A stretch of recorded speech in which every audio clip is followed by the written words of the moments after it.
CBI investigation officer അല്ലെങ്കിൽ ഏതെങ്കിലും enforcement ഡിപ്പാർട്ട്മെൻറ്റിൽ നിന്നാണെന്ന വ്യാജേന നിങ്ങളുടെ മൊബൈലിൽ ഒരു കോൾ വരുന്നു.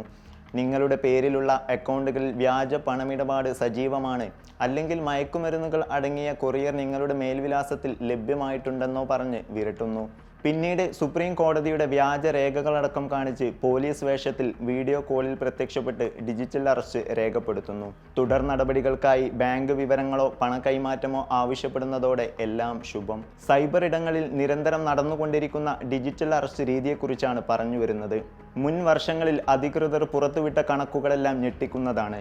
2025 ജനുവരി ഫെബ്രുവരി മാസങ്ങളിൽ മാത്രം 17,718 ഡിജിറ്റൽ അറസ്റ്റുകൾ റിപ്പോർട്ട് ചെയ്യപ്പെട്ടിട്ടുണ്ട്. അതായത് വെറും 2 മാസം കൊണ്ട് 210 കോടി രൂപ തട്ടിപ്പുകാർ കൈക്കലാക്കി. ഇന്ത്യൻ സൈബർ ക്രൈം കോർഡിനേഷൻ സെന്ററിന്റെ കണക്കുകൾ പ്രകാരം 2024 ഡിജിറ്റൽ അറസ്റ്റ് കേസുകളിൽ മാത്രം ഏകദേശം 2,140 കോടി രൂപയാണ് നഷ്ടമായി രേഖപ്പെടുത്തിയത്. സാധാരണക്കാരുടെ വിശ്വാസവും സാങ്കേതിക അറിവില്ലായ്മയും മുതലെടുത്താണ് തട്ടിപ്പു സംഘങ്ങൾ വല വീശിക്കൊണ്ടിരിക്കുന്നത്. കേവലം ഒരു സാമ്പത്തിക തട്ടിപ്പ് മാത്രമല്ല, ഓഹരി വിപണിയിലേക്കെന്ന് പറഞ്ഞ് നിക്ഷേപ തട്ടിപ്പ്, ഗെയിമിംഗ്, ട്രേഡിംഗ്, ലോൺ ആപ്ലിക്കേഷനുകൾ, ഇമെയിൽ സ്പാം തുടങ്ങി നിരവധി തട്ടിപ്പ് രീതികൾ നിലവിലുണ്ട്.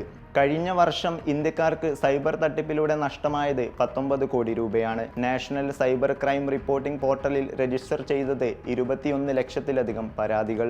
കഴിഞ്ഞ 6 വർഷത്തിനിടെ ഇന്ത്യക്കാർക്ക് സൈബർ തട്ടിപ്പിലൂടെ നഷ്ടമായത് മൊത്തം 52,000 കോടി രൂപയാണെന്ന് കണക്കുകൾ ചൂണ്ടിക്കാണിക്കുന്നു.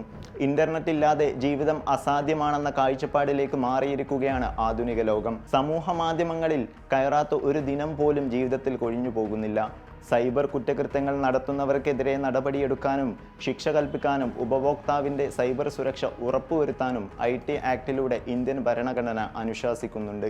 സൈബർ കുറ്റകൃത്യങ്ങളിൽ അകപ്പെട്ടെന്ന് സംശയിച്ചാൽ തെളിവുകൾ ശേഖരിച്ച് നാഷണൽ സൈബർ ക്രൈം പോർട്ടലിൽ പരാതി നൽകുകയോ അവരുടെ ഹെൽപ്പ് ലൈൻ നമ്പറായ 1930 എന്ന നമ്പറിൽ ബന്ധപ്പെടുകയോ ചെയ്യാം.